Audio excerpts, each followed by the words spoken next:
welcome to this festive season special Diwali Dazzle with ET now. Well, Diwali is here and so are all the Diwali party invites. This is also that time of the year where we want to bring out our fashion A-game. So, ET now has decided to get you one of the most celebrated designers in the country, Neeta Lulla. Glitz, glamour, color. These are the words that come to mind when one thinks of the festive season. Elegant saris to stunning lehengas, every festive season brings with it some new trends, and we at ET Now Hangouts are decoding these trends with someone who has some of the biggest movies to her credit, like Hum Dil De Chuke Sanam, Devdas and Jodha Akbar. Winner of 4 national awards and many accolades, she is the top designer for all the top celebrities in the country. Yes, we are in conversation with the ace fashion designer, Neeta Lulla. Hi Neeta, thank you so much for taking the time out and coming to our studio. Thank you so much and namaskar to all the viewers. Neeta, what a stellar journey you've had. I mean, we have had you before on ET Now. In fact, we spoke about your journey. You started out very, very young. You got married at a very early age with no designer aspirations as such. And then you're one of the most celebrated designers in the country. 4 decades hence, how are you reinventing yourself? How are you reorienting yourself with a changing landscape, with a changing fashion landscape? So Ankita, I think in my view today, when I see a lot of young aspirants, because I teach fashion, I see everybody starting off very young, with a lot of aspirations, with a lot of ambitions in mind. There's only one difference, that we didn't have an ambition. We had aspirations when we started off. And growing from there and moving on from there, you know, ambitions developed. And the journey took us from one step to another, and we progressed, we learned, and at least that's what I can say for myself, that that's how I learned about the various techniques that I now use in my clothes, in the clothes that I do for my films, in my bridal couture. So I think that's how I've progressed, and that is a progressive journey for me, and that is what I use to step my A game. Right, but you know, you spoke about people, how people have ambitions now, and you had aspirations back then. Do you think those ambitions have also changed? Because you know, when you entered the industry, it was ramp, and then there was a beautiful transition into movies, which we will talk about, because everybody wants to know about the movies that you have designed for. But in today's day and age, do you think all the fashion aspirants, they're more focused on digital? Is that the big boom? Is that where the big boom lies? I think, in all honesty, if we had a digital boom, we would have been also on it constantly. But the thing is that we had the ramp, we had mainstream couture, and we had films, 2 demarcations. Today, that demarcation has blended. Okay. You know, and everything is about Bollywood, it's about clothes, it's about fashion, which is kind of transcending from Bollywood films into mainstream, or mainstream into Bollywood film. But when I started off, that was not the case. And today, because of the fact that we have everything out there, and fashion aspirants and designers, young designers, have it all there on the click of a button. Right. It becomes easy for them to kind of work with their ambitions, because not only are you aspiring, but you have a way forward to pursue your ambition immediately. Right. You know, whereby a marketing person, someone to write about your clothes, media is writing about it, digitally you know what's going on worldwide. And everything's become very, very constricted into your space of what you want to do and how you want to do it. Therefore, ambitions have all cropped up, and people are becoming very sure of what they want to do. Right. Very interesting thing that the lines have blurred, and also, do you think fashion has become more accessible now? Where does couture stand in this larger scheme of things? Because couture was very exclusive, you know, back in the day.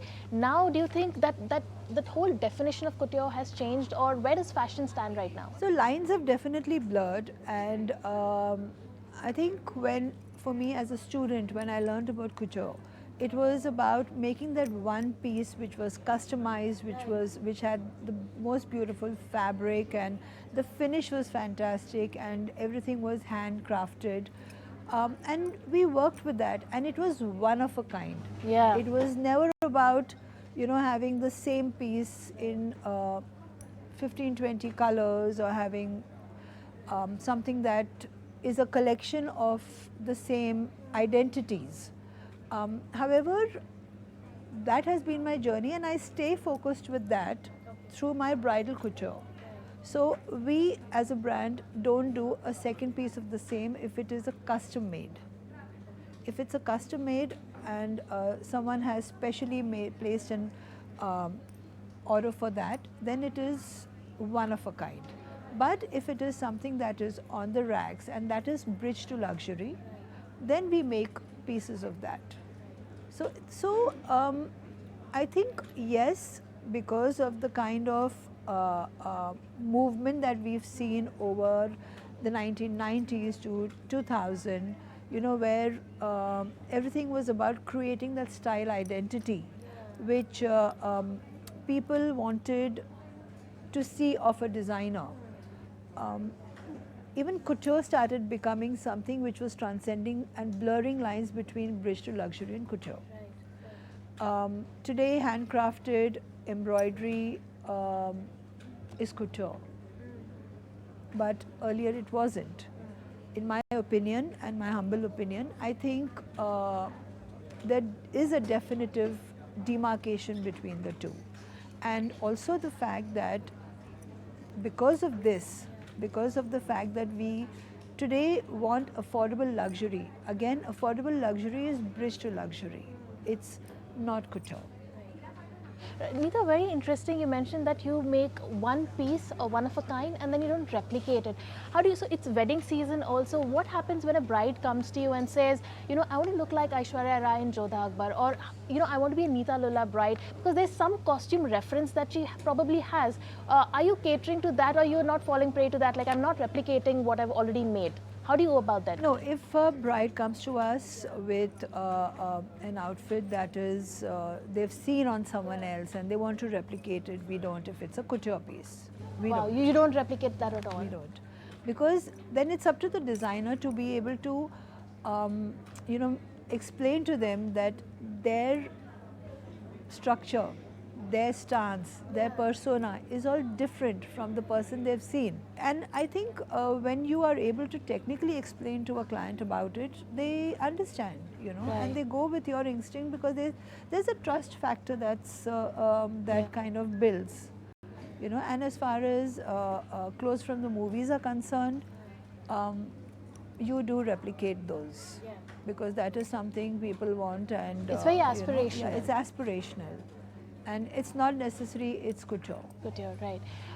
Also, do you think the audiences have also matured as customers when they come up to you? Do you think they're more fashion savvy now? They will have more inputs, because fashion has come of age, right? Like 40 years back when you started out to now, how has that changed? With the client that comes to you, is the ask different? Are they more savvy with, you know, are they giving you more inputs? How has that changed? Around the 90s or so, people started warming up to film costumes, but there was a taboo कि ये चाहिए, लेकिन हम फिल्मी के लिए नहीं आए हैं. Up till 2000, when you know, there was this huge boom of Jodha Akbar and Devdas, and everybody wanted the same outfit. I mean, people would come and say, this outfit, the same jewelry, same this, same that. Yeah. From the men's wear to the women's wear. Wow. You know, and it still happens. Yeah. So people started becoming more receptive and more knowledgeable. And we are a very young country. Yeah. I mean, my target clientele is from 24 to 32. You know, that's the clientele I cater to. Yeah. And they have knowledge because they have it all on their phones. Phones, yeah. You know, and from books to libraries to television to computers to today phones. You know, you've seen that journey through. Right. And people have become more savvy, and people have become very adhering to their needs. Neeta, I have to come to the most important part that everybody wants to know, and that's the movie business. I mean, you have been a part of the movies for such a long time. You have dressed a generation of actresses, like from Sri Devi to Aishwarya Rai to Alia Bhatt. You have dressed them all. We want you to share some anecdote with us, some interesting anecdote, because you've worked on movies like Devdas, Hum Dil De Chuke Sanam, Jodha Akbar, magnum opus, all of them. But we want you to share some interesting anecdote from one of the movies, or whatever you like to share with us. With Sridevi ji, when I started working with her, you know, we got along like a house on fire, and she realized that I understand her requirements, and I understand the colors that I should be giving her and things like that. So, and I think where we started getting very comfortable as a work duo was because I also am from the south. I speak Telugu, you know. And it so happened that she was supposed to, I was supposed to work on this film called Jagadika Virudu Ati Loka Sundari, which means Admi or Apsara. And it is today, even today, one of the most aspirational movies in terms of clothes. So the movie had almost started, and in those days, people had, you know, actors changed designers when they deemed fit. So suddenly, through the start of the movie, I think it was only 25% or 15% down. She said, "You're going to do the clothes, and the producer is coming to meet me." And the director was K. Raghavendra Rao ji, and the producer was Ashwini Dattu. So he said, "Okay." And we kind of, I sat there. I was there all dressed in my suit and boot, and you know, that's how I used to dress then, with short hair. And I sat there, and she told them in Telugu that this is my designer, and she is going to be doing the clothes. She said, "Okay." And someone came and said, "Ma'am, shot ready." And we were shooting for Roop Ki Rani Choron Ka Raja. So she said, "I'm just coming back in 5 minutes," and she left. And I'm sitting there, and both of them are discussing. They're saying, "Now we have this lady on our head. And you are understanding everything because I'm you understand understanding Telugu. everything. Everything. And they're saying, "How are we going to communicate with her? First of all, see the way she is dressed, full foreigner she looks like. And, you know, it's going to be such a problem, which means she's going to be very expensive also." So I'm listening, and after which I said in Telugu, I said, "Sir, you don't need to worry. I'm from Hyderabad, and I understand Telugu, and I understand the commercials of filmmaking." Wow. They fell down the chair, and you know, I was like, "Oh my God, why did I just say this to them?" And then they fully warmed up. They told me, "Amma, meeku Telugu vastundi?" And I was like, "Yes, I understand Telugu."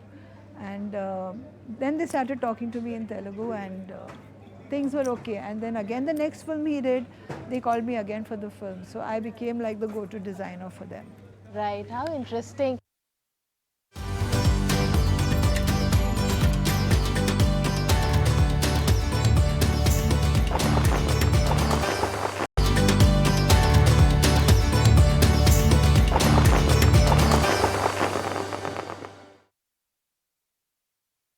Tell us, how was it working with Sanjay Leela Bhansali also? Because film designing versus designing maybe outside of films, because you know why? Now at this point, like you mentioned, the lines have blurred. Earlier on, there was a clear demarcation between designing for a film and designing for the real life client. But that has blurred, right? Yeah, so there are two questions you've asked me, Yeah. Ankita, and I'm going to first answer The first one. Sanjay's. With due respect, my first national award was for Lame. Lame, My correct. second was for Devdas. Third was for Ashutosh's Jodha Akbar. And fourth was Nitin's Bal Gandharva, Right. the Marathi film. Right. And when I was working with Sanjay, I had already worked with him on Hum Dil De Chuke Sanam. Correct. And I did Devdas. So Devdas was a film which was very, very dear to all of us. And Sanjay was also kind of coming into that scheme of, grandeur, and he was visually, he was fabulous, but the grandeur started a lot more with Devdas. So Sanjay sent us to Pune to watch films, the previous Devdas. So he said, Neeta, I want you to watch Devdas, and I'm like this student who went to watch the movies. I saw 3 Devdas from the yesteryears, 1930s, this, that, everything. And I made a visual in my head, and I said, okay, this is what I'm going to, this is Devdas, And then it was never about winning an award or winning a national award. Just to move away from this, even for Lame, when I got my award, I was not going. Till Sridevi didn't tell me that you must go, this is a national award, you don't understand what it is. So then we were just about work, it was all about work and creating that fabulous concept. And Sanjay knew I had that edge for grandiose looks, So watched the film, all 3 films, and I said, okay Sanjay, I watched the films, so we are going more for cotton sarees. He said, no, we are going for just what you want to do visually. Every grandeur you can think of. I do not want you to constrict yourself to anything. Just go all out. And then suddenly I started smiling. I said, even if I have to cut up 3 sarees? He said, yeah, even if you have to cut up 3 sarees. And as a creative person, my mind started racing, and a mannequin came home. The mannequin was there, and I started doing Bengali drapes on the mannequin. Every outfit that you see in Devdas is a culmination of 3 sarees or 2 sarees. Oh, wow. And every saree is more than 12 meters. In fact, the Dola Re Dola song is 15 meters. Wow. So, I mean, all the drapes also that you see are all absolutely different. Yeah, all interesting. So when a director has that trust in you, this is what you can come up with. Right. And now the second question, how has designing in the movies versus designing in real life, how has that changed? Because I know that has changed, because earlier on the lines were more clear, now the lines are more blurred and skewed. So despite the lines being blurred, Ankita, I will take this on a slightly different frequency of answer. The lines have blurred, but the awareness is tremendous. The awareness is so much that to the extent that perceptions have changed. Okay. The films that were made before Gen Z was born, right, is something that some of them are oblivious to. Right. So if you ask them, have you seen Khudagawa? Just recently I asked somebody, have you seen Khudagawa? No. Said, have you seen Lamhe? No. So people don't know about, about films like this. So the perception changes where even you as a creative person, I mean, I get this a lot, is she working or is she shut shop? Really? And oh, but she only does wedding clothes. Bhai Sab, I don't do just wedding clothes. Yeah. I do couture, I do bridge to luxury, and I do a lot of pre-stitched saris and drapes, which I started back in 1990s. So, yeah, so this is the kind of perception that changes, and the awareness is very what is on your phone. Yeah. Unlike you going to a library, understanding, or you watching news or magazines and knowing what's happening. I mean, if I ask somebody who is Zandra Rhodes, they won't know. Yeah. I mean, and we worship Zandra Rhodes, who's Azzuddin Alaya. Yeah. All these names would not come up for very many people, and that perception has been there because the brands are still alive. Right. People are still wearing those clothes. But the perception is that we don't know, so it doesn't exist. But is that a bit of a pressure, the changing perception? You know, 4 decades into your career, 4 national awards later, if somebody's coming and asking you because of the changed perception, oh, is she still working, or has she shut shop? Is that like, does that make you get on your toes and be more digital savvy or do stuff that is catering more to the younger generation or Gen Z? Is that a pressure? So I am definitely catering to the younger generation Yeah. because my Correct. target clientele is that, Right. you know, when they come to the store Right. as well. But pressure, I've never thought anything is a pressure. I've always thought it's a challenge, You just and it's have a to change beautiful with the changing challenge. times. You have to change with changing times. But you know what's the advantage that you have? You have 40 years of work behind you. You can just dig back into your own archives and come up with something new, and you know, bring out a completely different collection, and that's absolutely fabulous. Right. Neeta, but this is festive season, this is Diwali time. Tell us, for this festive season, what are the fashion do's and don'ts?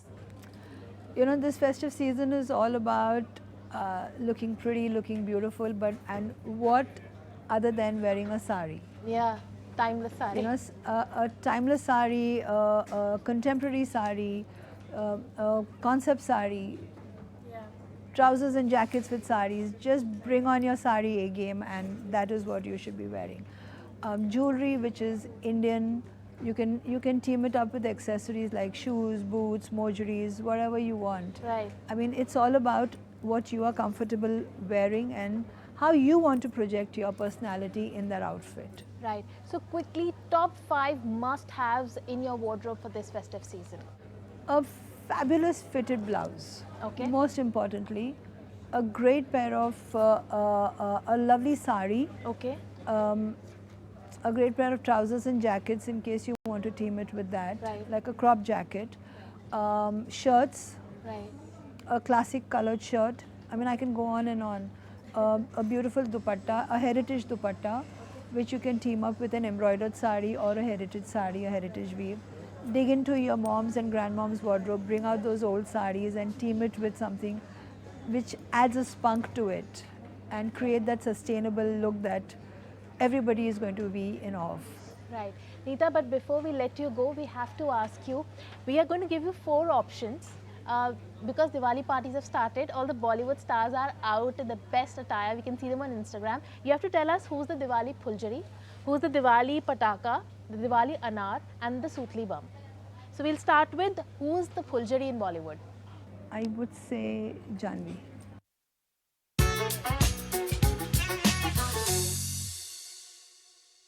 Who's the Diwali Pataka? Pataka, tough one. Everybody is a pataka Pataka today. now, I know. But you pick one. Okay, so you tell me which names I will pick from those. Go Ranveer with Singh? me? Yes. Okay.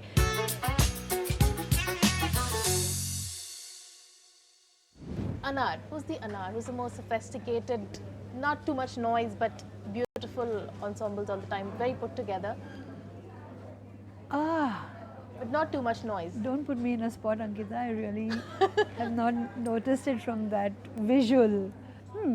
Alia? Alia Bhatt. Okay.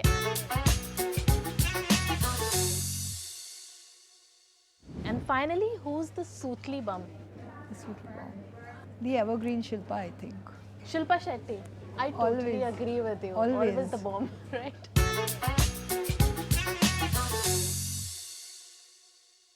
One last thing, yay or nay, you have to say yes or no to the options that I'm giving you, okay? So, sneakers under traditional wear saris, yay or nay? Thumbs up, okay. Fusion wear, okay. Men rocking skirts, we have seen Ranveer do that, we have seen Harry Styles do that, yay or nay? Men in skirts. Nay! It's not your thing, okay. Okay, Gen Z in drip fashion for festive season, as in, you know, that drip fashion of like loose crop t-shirts and probably a loose pant or something. Yeah. Provided heritage weaves. Heritage weaves. That's why Neeta Lulla though. Provided. Provided. Okay. But Neeta, thank you so much for taking the time out and joining us. It was great having you here. Thank you so much. And wishing everyone a very, very happy Diwali and a happy New Year.